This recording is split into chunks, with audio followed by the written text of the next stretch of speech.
اللہ تعالیٰ کے پاک نام سے اپنے آج کے سبق کا آغاز کرتے ہیں۔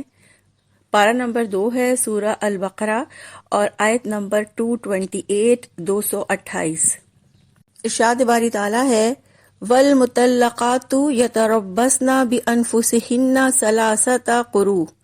وَلَا يَحِلُّ لَهُنَّ أَن يَكْتُمْنَ مَا خَلَقَ اللَّهُ فِي أَرْحَامِهِنَّ إِن كُنَّ يُؤْمِنَّ بِاللَّهِ وَالْيَوْمِ الْآخِرِ وَبُعُولَتُهُنَّ أَحَقُّ بِرَدِّهِنَّ فِي ذَلِكَ إِنْ أَرَادُوا إِصْلَاحًا وَلَهُنَّ مِثْلُ الَّذِي عَلَيْهِنَّ بِالْمَعْرُوفِ وَلِلرِّجَالِ عَلَيْهِنَّ دَرَجَةٌ وَاللَّهُ عَزِيزٌ حَكِيمٌ۔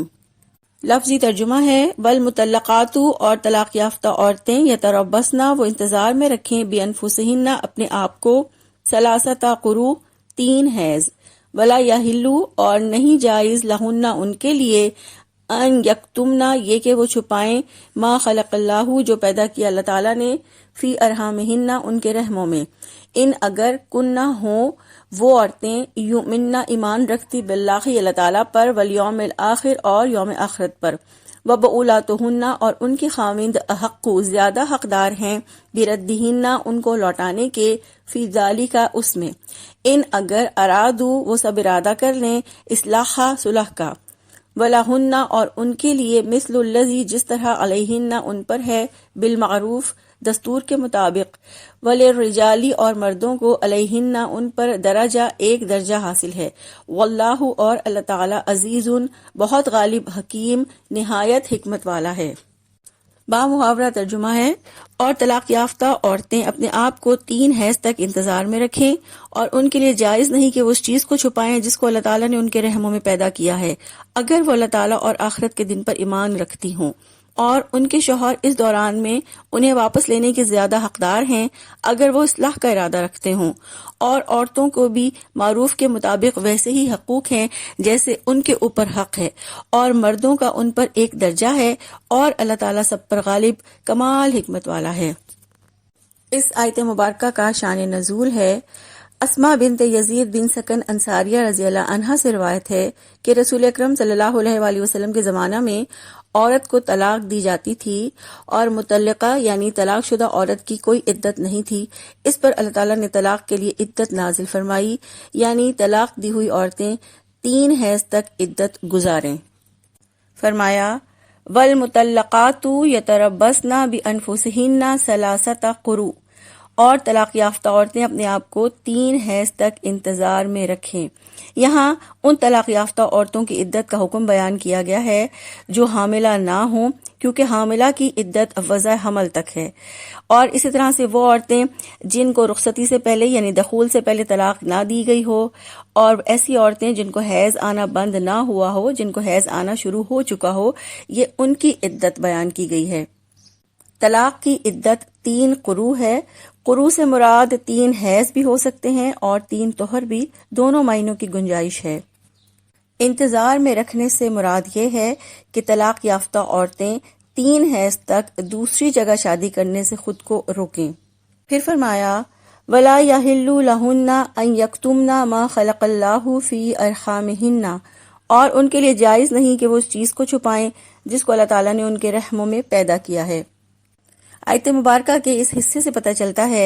کہ اللہ تعالیٰ نے مطلقہ عورتوں پر واجب کیا ہے کہ اللہ تعالیٰ نے ان کے رحموں میں جو کچھ تخلیق کیا ہے اس کے بارے میں آگاہ کریں، یعنی حمل یا حیض کا چھپانا ان پر حرام ٹھہرایا ہے کیونکہ حمل یا حیض کا چھپانا بہت سی خرابیوں کا باعث بنتا ہے۔ کیونکہ اگر کوئی مطلقہ عورت حمل چھپائے گی تو اس طرح دوسری شادی کی صورت میں اس بچے کا نسب مشتبہ ہو جائے گا اور پہلے شوہر کا بچہ دوسرے کے نام ہو جائے گا جو کہ کبیرہ گناہ ہے۔ پھر فرمایا ان کننا یؤمننا باللہ والیوم الآخر اگر وہ اللہ تعالیٰ اور آخرت کے دن پر ایمان رکھتی ہو۔ اللہ تعالیٰ نے طلاق یافتہ عورتوں کو حیض یا حمل چھپانے سے روکنے کے لیے اللہ تعالیٰ اور آخرت پر ایمان لانے کی طرف توجہ دلائی ہے کہ ایمان لانے کا لازمی تقاضا ہے کہ وہ حق کو نہ چھپائیں۔ حیض یا حمل کو چھپانا عورت کے اللہ تعالیٰ اور یوم آخرت پر ایمان نہ لانے کی دلیل بن جاتا ہے۔ تو اس سے ہمیں یہ پتہ چلتا ہے کہ طلاق یافتہ عورتوں کو اللہ تعالیٰ نے عدت کے دوران اپنے آپ کو دوسری شادی سے روکنے کا حکم دیا ہے، اور یہ حکم دیا ہے کہ جو کچھ ان کے رحموں میں اللہ نے تخلیق کیا ہے اسے نہ چھپائیں۔ پھر فرمایا وَبُعُولَاتُهُنَّ أَحَقُّ بِرَدِّهِنَّ فِي ذَلِكَ إِنْ أَرَادُوا إِصْلَاحًا، اور ان کے شوہر اس دوران میں انہیں واپس لینے کے زیادہ حقدار ہیں اگر وہ اصلاح کا ارادہ رکھتے ہیں، کیونکہ طلاق کے بعد عورت کے لیے 3 ماہ کی عدت ہے۔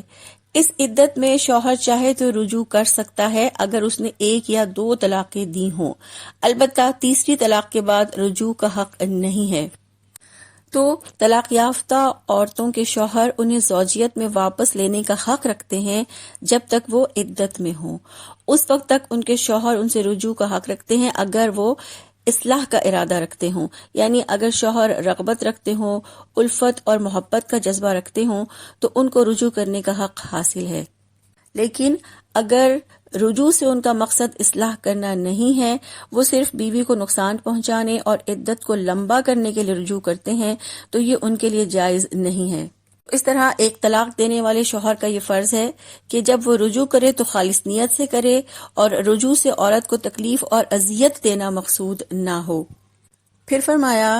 وَلَهُنَّ مِثْلُ الَّذِي عَلَيْهِنَّ بِالْمَعْرُوفِ، اور عورتوں کے بھی معروف کے مطابق ویسے ہی حقوق ہیں جیسے ان کے اوپر حق ہے۔ اس سے مراد یہ ہے کہ جس طرح مردوں کے حقوق ہیں اسی طرح عورتوں کے بھی حقوق ہیں۔ اسلام نے مرد اور عورت کے خاندانی نظام میں ہر ایک کے کچھ حقوق اور کچھ فرائض مقرر کیے ہیں۔ مرد اور عورت دونوں کو چاہیے کہ حق لینے کے ساتھ ساتھ پوری طرح حق ادا بھی کریں۔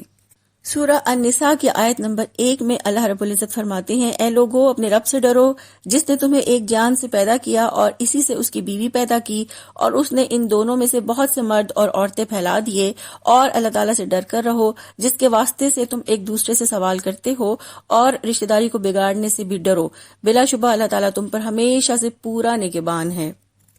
عورت اور مرد کے مشترکہ حقوق میں امانت، محبت اور رحم،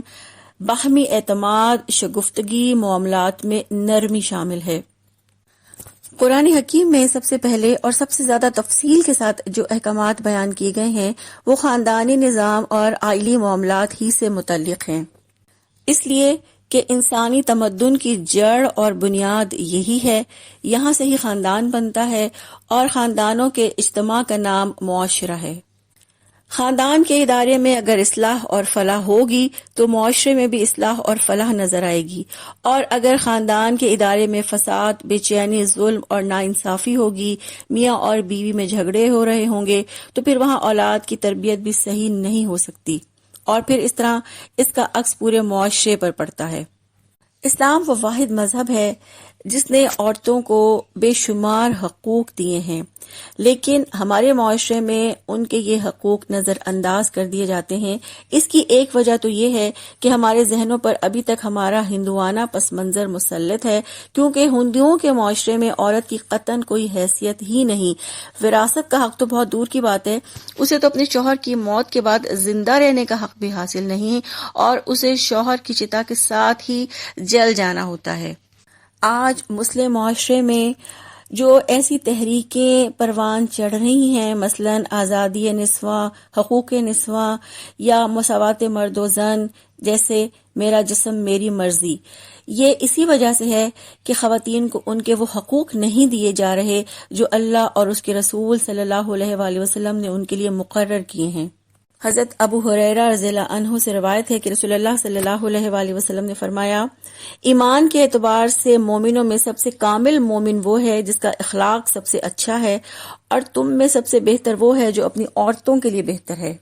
اسی طرح ایک دوسری روایت میں آپ صلی اللہ علیہ وآلہ وسلم نے فرمایا،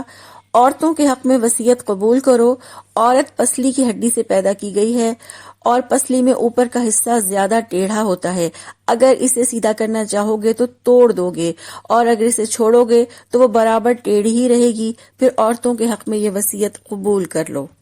ایک اور حدیث میں آپ صلی اللہ علیہ وآلہ وسلم نے فرمایا، تم میں سے بہترین لوگ وہ ہیں جو اپنے گھر والوں کے لیے اچھے ہوں، اور یہ جان لو کہ میں اپنے گھر والوں کے لیے تم سب سے اچھا ہوں۔ پھر فرمایا، وَلِلرِّجَالِ عَلَيْهِنَّ دَرَجَةٌ، اور مردوں کا ان پر ایک درجہ ہے۔ مرد کو قوام ہونے کے اعتبار سے یہ فضیلت حاصل ہے۔ سورہ النساء کی آیت نمبر 34 میں اللہ فرماتے ہیں مرد عورتوں پر نگران ہیں، اس وجہ سے جو اللہ تعالیٰ نے ان کے بعض کو بعض پر فضیلت دی ہے اور اس وجہ سے کہ انہوں نے اپنے اموال میں سے خرچ کیا ہے۔ تو اس سے ہمیں پتہ چلتا ہے کہ فطری قوتوں کے اعتبار سے مرد کو ایک درجہ فضیلت حاصل ہے اور مرد کو جہاد کی اجازت ہے، اس اعتبار سے بھی اس کا درجہ بڑا ہے۔ اسی طرح سے وراثت دگنا ہونے کی صورت میں بھی مرد کا درجہ افضل ہے، اور پھر اس کے ساتھ ساتھ طلاق اور رجوع کا حق بھی چونکہ مرد کو حاصل ہے اس لیے اس کا درجہ افضل ہے۔ حضرت عبداللہ ابن عباس رضی اللہ عنہ نے اس جملے کا مطلب یہ بھی بیان فرمایا ہے کہ مردوں کو اللہ تعالیٰ نے عورتوں کے مقابلے میں بڑا درجہ دیا ہے، اس لیے ان کو زیادہ تحمل سے کام لینا چاہیے کہ اگر عورتوں کی طرف سے ان کے حقوق میں کوئی کمی کوتاہی ہو بھی جائے تو ان کا درجہ یہ ہے کہ اس کو برداشت کریں اور صبر سے کام لیں۔ جبکہ ہم اپنے ارد گرد یہ دیکھتے ہیں کہ مسلمان ہونے کے باوجود ہمارے ذہنوں پر وہی ہندوانہ تصورات مسلط ہیں کہ عورت تو مرد کے پاؤں کی جوتی کی طرح ہے، یا یہ کہ بیوی کو ایک ملازمہ یا بچے پیدا کرنے والی مشین سمجھا جاتا ہے اور ان کو ان حقوق سے محروم کر دیا جاتا ہے جو اللہ اور اللہ کے رسول صلی اللہ علیہ وآلہ وسلم نے انہیں دیے ہیں۔ اللہ کے رسول صلی اللہ علیہ وآلہ وسلم نے فرمایا بیوی کا خاوند پر یہ حق ہے کہ جب وہ خود کھائے تو اسے بھی کھلائے، جب خود پہنے تو اسے بھی پہنائے، اس کے چہرے پر نہ مارے، اسے گالی نہ دے، اور اگر کبھی الگ کرنے کی ضرورت پڑے تو اپنے گھر کے علاوہ کسی دوسری جگہ الگ نہ کرے۔ پھر فرمایا واللہ عزیز حکیم، اور اللہ تعالیٰ سب پر غالب کمال حکمت والا ہے، یعنی اللہ تعالیٰ عزیز ہے، عزت، غلبہ، بہت بڑے تسلط اور بے انتہا اختیارات کا مالک ہے، تمام کائنات اس کے آگے جھکی ہوئی ہے، وہ حکیم ہے، اپنے غلبے اور اختیارات کے باوجود وہ اپنے معاملات میں نہایت حکمت سے کام لیتا ہے۔ اللہ تعالیٰ عزیز ہے، نافرمانوں سے انتقام لینے کا غلبہ رکھتا ہے۔ اللہ تعالیٰ اپنے احکامات اور اپنی شریعت میں حکیم ہے۔ اللہ تعالیٰ نے مرد پر عورت کے غلبے کی وجہ سے اپنی صفت عزیز کا شعور دلایا ہے کہ تم پر بڑا اور غالب تمہارا رب ہے، لہٰذا رب کے غلبے کو ذہن میں رکھ کر حقوق ادا کرو۔ اللہ تعالیٰ نے اپنی صفت حکیم سے یہ شعور دلایا ہے کہ اللہ تعالیٰ نے مرد اور عورت دونوں کے حقوق مقرر کیے ہیں، اور اپنی حکمت سے اللہ تعالیٰ نے مردوں کو ایک درجہ بلند رکھا ہے، لہٰذا اللہ تعالیٰ کے اس حکیمانہ فیصلے کو دل سے قبول کرو۔ اللہ تعالیٰ سے دعا ہے اللہ تعالیٰ ہمیں اپنے تمام فیصلوں اور تمام احکامات کو